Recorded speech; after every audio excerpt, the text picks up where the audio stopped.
स्वागत है आपका बोलता है हिमाचल पर। आज है 11 अक्टूबर 2022 और हिमाचल प्रदेश की आज की सबसे बड़ी खबरें हम आपके लिए लेकर आए हैं। हमेशा की तरह आप इस वीडियो को लाइक कर लीजिएगा। चैनल पर नहीं जुड़े चैनल को आप सब्सक्राइब जरूर करें। हिमाचल प्रदेश में विधानसभा के चुनाव होने वाले, तो हिमाचल में कौन सी पार्टी अपनी सरकार 2022 के अंत में बना सकती है, वो आप हमें कमेंट बॉक्स में कमेंट करके जरूर बताइएगा। और आप कहां से हो वो भी आप हमें कमेंट बॉक्स में कमेंट करके जरूर बताइएगा। पेश है आज की सबसे बड़ी खबरें। हिमाचल में 55,07,261 मतदाता चुनेगी नई सरकार। हिमाचल प्रदेश विधानसभा चुनाव में 55,07,261 मतदाता वोट डाल सकेंगे। निर्वाचन आयोग ने फोटोयुक्त मतदाता सूची को अंतिम रूप देने की प्रक्रिया पूरी कर ली है। 18-19 साल के 69,781 मतदाता वोट डालेंगे, यानी ये नए वोटर होगी। इनकी प्रतिशतता 46 से बढ़कर 75% हो गई है। हिमाचल प्रदेश के मुख्य निर्वाचन अधिकारी मनीष गर्ग ने सोमवार को बयान जारी कर बताया कि मतदाताओं का लिंग अनुपात 978 से बढ़कर 981 हो गया है। वोटरों में 27,80,208 पुरुष, 27,27,016 महिला और 37 तृतीय लिंग मतदाता शामिल है। दिव्यांग मतदाताओं की संख्या बढ़कर 56,001 होगी। इनमें से 1407 की वृद्धि हुई है। हिमाचल प्रदेश मंत्रिमंडल की बैठक आज, कई बड़े फैसलों पर लगेगी मोहर, प्रधानमंत्री दौरे पर होगी चर्चा। हिमाचल प्रदेश मंत्रिमंडल की बैठक आज दोपहर 3 बजे के बाद होगी। इस बैठक में बल्क ड्रग फार्मा पार्क की प्रस्तुति दी जाएगी। ऊना के अरोली में बनाए जा रहे इस पार्क की विस्तृत परियोजना रिपोर्ट DPR बनाई जा चुकी है। प्रधानमंत्री नरेंद्र मोदी की 13 अक्टूबर को प्रस्तावित रैली के संबंध में भी बैठक में चर्चा होगी। प्रधानमंत्री मोदी चंबा में 2 हाइडल प्रोजेक्ट का शिलान्यास और 1 का लोकार्पण करेंगे। बल्क ड्रग पार्क का भी वर्चुअल शिलान्यास कर सकती है। इस बैठक में विभिन्न बजट घोषणाओं को लागू करने के बारे में भी फैसले होंगे। प्रदेश में प्रस्तावित शिक्षा, स्वास्थ्य समेत विभिन्न विभागों से संबंधित संस्थानों के स्तरोन्नयन पर भी मंथन होगा। धार्मिक स्वतंत्रता कानून मामले में 3 हफ्ते में जवाब दायर करे सरकार, हाईकोर्ट ने दिया आदेश। हिमाचल धार्मिक स्वतंत्रता कानून को चुनौती देने वाले मामले में जवाब दायर करने के लिए 3 हफ्ते का अतिरिक्त समय दिया गया है। हाईकोर्ट ने अपने आदेशों में स्पष्ट किया कि जवाब दायर न करने की स्थिति में राज्य सरकार पर जुर्माना लगाया जाएगा। राज्य सरकार की ओर से जवाब दायर न करने पर इस मामले की सुनवाई नहीं हो सकी।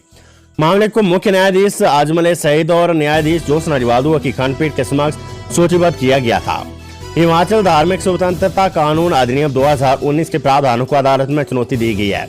आरोप लगाया गया कि इस अधिनियम के प्रावधान भारतीय संविधान के विरोधाभासी है। ये प्रावधान नागरिकों के मौलिक अधिकारों का उल्लंघन करते हैं। तर्क दिए गए कि अभी तक प्रदेश में इस अधिनियम में एक भी केस दर्ज नहीं हुआ है। ऐसी सूरत में कानूनी प्रावधानों को और सख्त बनाना कानूनी सिद्धांतों के अनुरूप नहीं है। JFT बैच वाइज भर्ती पर सस्पेंस, आचार संहिता से पहले प्रक्रिया बना संशय, प्रशिक्षुओं में डर। प्रदेश में स्कूलों में JFT की बैच वाइज भर्ती पर शिक्षा विभाग कानूनी राय लेगा। इस राय के बाद ये तय हो पाएगा कि कोड ऑफ कंडक्ट से पहले ये भर्तियां हो सकेगी या नहीं। भर्तियां स्थगित होने से JFT प्रशिक्षु भी अब चिंता में और उनको ये डर सता रहा है कि यदि शिक्षा विभाग ने इन भर्तियों के लिए इस हफ्ते मंजूरी नहीं दी तो ये मामला लटक जाएगा। दरअसल मंडी और कांगड़ा जिले के उप निदेशकों ने नियुक्ति की डेडलाइन के आखिरी दिन कुछ क्लैरिफिकेशन निदेशालय से मांगी थी। मंडी के डिप्टी डायरेक्टर ने प्रारंभिक शिक्षा विभाग के निदेशक से पूछा था कि JFT के साथ जो BEd वाले अभ्यर्थी आ गए उनको लेकर क्या करना है, मेरिट बनाने के लिए तारीख BEd की लेनी या JFT की। दरअसल JFT की भर्तियों में बहुत से कैंडिडेट ऐसे जिन्होंने BEd भी कर रखी है, क्योंकि काउंसलिंग में अतिरिक्त शैक्षणिक योग्यता का 1 और अंक मिलता है, इसलिए कई अभ्यर्थियों ने BEd का सर्टिफिकेट भी काउंसलिंग के दौरान लगा दिया है। इस वजह से कुछ जिलों के उप निदेशक फिर से उलझ गए हैं। मंडी जिले में करीब 80 अभ्यर्थी बताए जा रहे हैं जिनके BEd सर्टिफिकेट लगे हैं। दूसरी तरफ कांगड़ा जिले के डिप्टी डायरेक्टर ने पत्र लेकर ये पूछा कि काउंसलिंग के दौरान उन्होंने BEd के अभ्यर्थियों को अवसर ही नहीं दिया था। हैरानी की बात यह कि ये पत्र भी आखिरी दिन लिखा गया है। इस तरह के सवाल आने के बाद प्रारंभिक शिक्षा विभाग ने फिलहाल बैच वाइज नियुक्तियों को पोस्टपोन कर दिया था। अब इस मामले में अगले आदेशों का इंतजार है। रिवाज बदलने में जुट जाए पंचायत प्रतिनिधि, पंच परमेश्वर सम्मेलन में जयराम ठाकुर का आह्वान। मुख्यमंत्री जयराम ठाकुर ने कहा कि इस बार प्रदेश में हर हाल में रिवाज बदलेगा। इसमें सबसे बड़ी भूमिका पंचायत के प्रतिनिधि निभाएंगे। उन्होंने कहा कि पंचायत प्रतिनिधियों को चुने हुए 2 वर्ष से अधिक का समय बीत गया है। अब तक हिमाचल में पंचायतों और उनके प्रतिनिधियों ने बेहतरीन काम किया है। इस बीच जितने भी दौर आए है उसमें हमारा साथ दिया, लेकिन असली काम और असली परीक्षा अब है। आप पंचायत प्रतिनिधियों को प्रदेश में रिवाज बदलना है। मंडी में आयोजित पंच परमेश्वर सम्मेलन को संबोधित करते हुए मुख्यमंत्री जयराम ठाकुर ने कहा कि पंचायत प्रतिनिधियों को पता होना चाहिए कि आपके साथ कौन है। बड़ी खबर, गैर शिक्षकों के 2000 खाली पदों पर हाईकोर्ट ने सरकार से मांगा जवाब।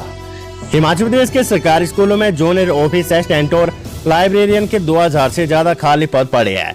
राज्य सरकार की ओर से इस मामले में जवाब दायर न करने पर सुनवाई नहीं हो पाई। अदालत के 2 बार आदेश देने के बावजूद भी सरकार की ओर से जवाब दायर करने के लिए अतिरिक्त समय की मांग की गई है। मुख्य न्यायाधीश अजमल सईद और न्यायाधीश ज्योत्सना वाल्दुआ की खंडपीठ ने राज्य सरकार को जवाब दायर करने के लिए अतिरिक्त समय दिया है। तत्तापानी निवासी प्रताप सिंह ठाकुर की ओर से मुख्य न्यायाधीश के नाम लिखे पत्र पर हाईकोर्ट ने संज्ञान लिया है। खंडपीठ ने प्रदेश के मुख्य सचिव सहित प्रधान सचिव शिक्षा को नोटिस जारी कर 3 सप्ताह के भीतर जवाब तलब किया था। इस समय में राज्य सरकार जवाब दायर नहीं कर पाई। पत्र के माध्यम से आरोप लगाया गया कि सरकारी स्कूलों में जूनियर ऑफिस असिस्टेंट और लाइब्रेरियन के 2000 से ज्यादा पद खाली पड़े हैं। सरकारी स्कूलों में इन पदों के खाली रहते बच्चे निजी स्कूलों की तरफ रुख कर रहे हैं। ये आरोप भी लगाया गया कि गरीब लोग निजी स्कूलों की फीस नहीं दे पाते और सरकारी स्कूलों में पुस्तकालय न होने की वजह से बच्चे प्रतियोगी परीक्षाओं में फेल हो जाते हैं। पत्र के माध्यम से गुहार लगाई गई कि राज्य सरकार को सरकारी स्कूलों में जूनियर ऑफिस असिस्टेंट और लाइब्रेरियन के पद भरने का आदेश दिया जाए।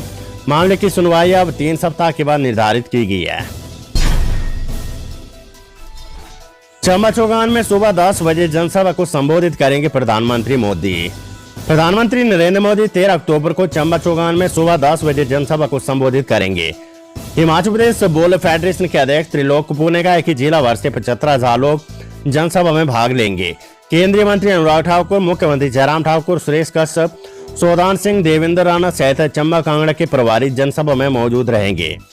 पीएम के दौरे की तैयारी को लेकर चौगान में एसपीजी ने मोर्चा संभाल लिया है। एसपीजी ने प्रधानमंत्री की स्टेज का अपने सामने निर्माण करवाया है। उपायुक्त डीसी राणा और पुलिस अधीक्षक अभिषेक यादव सहित अन्य प्रशासनिक अधिकारियों के साथ चौगान का औचक निरीक्षण किया। इस निरीक्षण में पुलिस के बड़े अफसर भी मौजूद रहे। मंडी में नड्डा बोले, लोगों का दर्द बांटे, बुजुर्गों से मिले और मिल बैठकर चाय पिए। भाजपा के राष्ट्रीय अध्यक्ष जेपी नड्डा ने सोमवार को मंडी के व्यूली में पंच परमेश्वर सम्मेलन में जनप्रतिनिधियों को जीत के 3 टिप्स दिए हैं। उन्होंने कहा कि यदि ये 3 काम हो गए तो जीत पक्की समझो। मैं हवा में उड़ने वाला आदमी नहीं हूँ, जमीन से जुड़ा और जमीन पर काम करता हूँ, इसलिए आपको बुलाया है कि एकजुट होकर जमीन से जुड़कर काम करें। प्रतिभा सिंह बोली, प्रियंका की रैली से होगा कांग्रेस का चुनावी शंखनाद। हिमाचल प्रदेश कांग्रेस अध्यक्ष प्रतिभा सिंह ने कहा कि अखिल भारतीय कांग्रेस कमेटी की महासचिव प्रियंका गांधी की 14 अक्टूबर को सोलन के टोडो मैदान में होने वाली रैली से प्रदेश में पार्टी का चुनावी शंखनाद होगा। उन्होंने कांग्रेस के सभी पदाधिकारियों, कार्यकारिणी के सदस्यों, विधायकों, पूर्व विधायकों, जिला और ब्लॉक कांग्रेस अध्यक्षों, इसके सभी पदाधिकारियों, अग्रणी संगठनों के प्रमुख और उनके पदाधिकारियों को रैली में शामिल होने के लिए कहा है। सरकार ने वार्ता के लिए नहीं बुलाए डॉक्टर, पेन डाउन स्ट्राइक रहेगी जारी। प्रदेश के अस्पतालों में सोमवार को भी डॉक्टर की 1.5 घंटे की पेन डाउन स्ट्राइक जारी रही। सुबह 9:30 से 11 बजे तक डॉक्टर ओपीडी में नहीं बैठे। डॉक्टरों का आरोप है कि मुख्यमंत्री से आश्वासन मिलने के बाद भी प्रधान सचिव स्वास्थ्य ने अभी तक उन्हें वार्ता के लिए नहीं बुलाया है। ऐसे में डॉक्टरों में सरकार के प्रति खासा रोष है।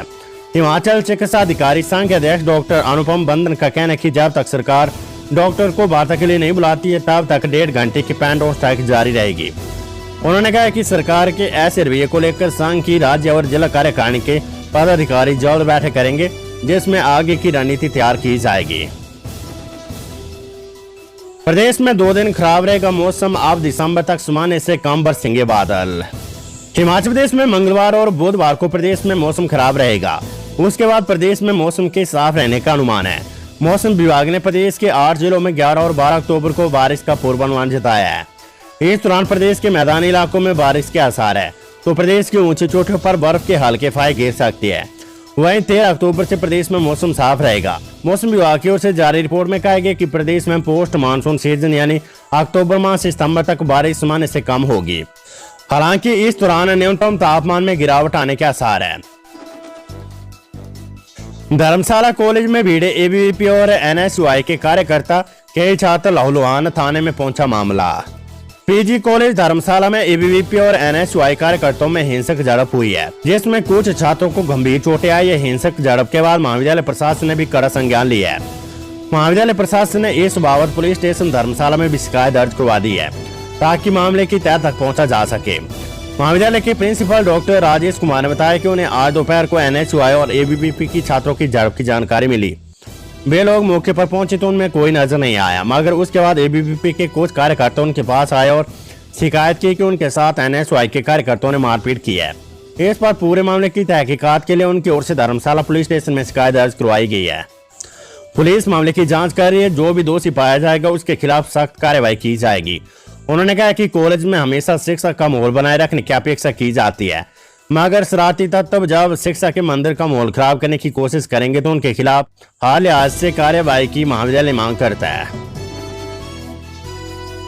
मुख्यमंत्री जयराम ठाकुर बोले, सरकार रिपीट करने की चुनौती, जो साथ चलेगा उसे ही याद रखा जाएगा।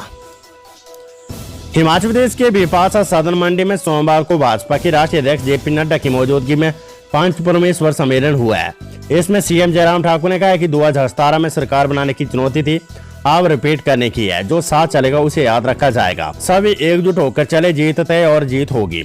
सबसे कठिन चुनाव पंचायत प्रधान का होता है। भली भांति पता होता है कि किस व्यक्ति की क्या आस्था है।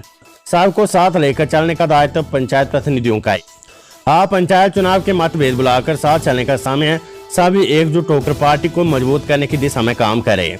प्रधानों को पहले विकास कार्य के लिए 10,000 नहीं मिलते थे, प्रस्ताव पारित कर थक जाते थे। आप बिना मांगे लाख रुपए विकास कार्यों के लिए मिल रहे हैं। दहिया नेरवा मार्ग पर 10 मिनट के अंतराल में एक स्थान पर नाले में गिरी 2 कारें, 2 युवकों की मौत।